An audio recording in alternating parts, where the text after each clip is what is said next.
Thank you, Mr. Chairman, and thank you all for being here this morning, this afternoon. Obviously, the most important, one of the most important things we face is to make sure that our elections are fair and that our elections are secure, and I think it's one of the biggest concerns of the American people, and I want to thank our chairman for his leadership over the 118th Congress in really focusing and honing in on how to make these elections more secure, to make sure that they are fair, to make sure that American citizens are the ones voting in the American process.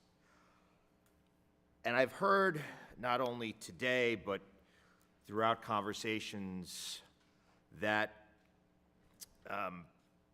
people are saying, well, there's the amount of non-citizens voting is not really significant. So I have to really, this is a question for everybody, because it's one that really should keep people up at night. What is the red line, right? Democrats say that there is not a significant number of non-citizens registered to vote, but yet there's still evidence of non-citizens on voter rolls, right? So we're being told by Democrats that it's not a significant number, but yet they're still on the voter rolls.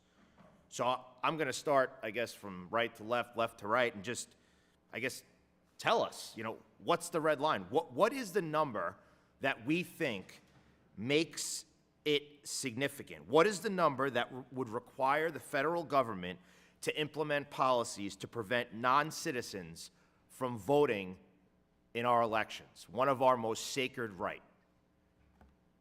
Congressman, it should be a zero-tolerance policy. In Florida, in 2000, 537 votes separated President Bush from Senator Gore. Small numbers matter in elections. Our current Speaker of the House lost his first race by 2 votes. If there were 3 illegal votes, that is overwhelming to his race. There should be a zero-tolerance policy when it comes to non-citizens.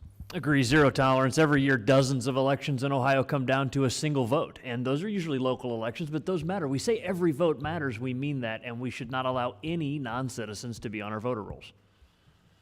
I agree 100% with the previous 2 comments. Zero tolerance. Agreed, and it is already illegal for non-citizens to register and vote, and I completely agree with that. I agree as well. We're doing everything we can to ensure that non-citizens are not able to vote and that only U.S. citizens vote in our election. And it's working. There's no evidence that non-citizens are voting. If they were, it would be easy to prove since voting records are public. And despite numerous organizations spending a lot of money to try to convince people that non-citizens are voting, none of these groups have actually been able to provide any evidence of it. I'll save you time and just say I agree, sir. Okay.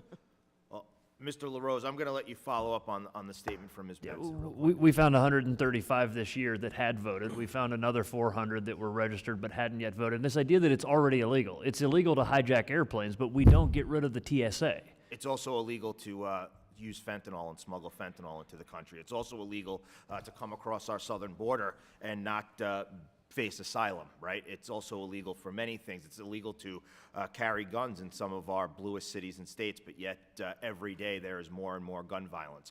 So I think what we're seeing here is that perhaps we need a better definition of the term significant, because I think if one person that is not an American citizen has the ability to vote in our election, there is a serious problem.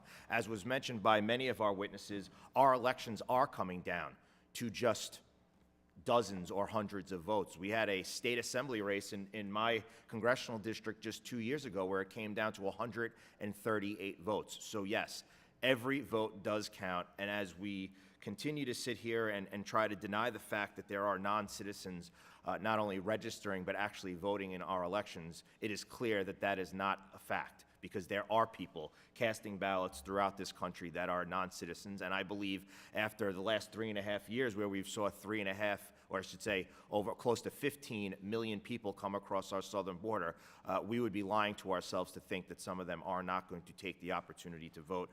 So with that, I think that this committee continues to do the work that we do to secure our elections. I want to thank you all for your work, and Mr. Chairman, I yield back.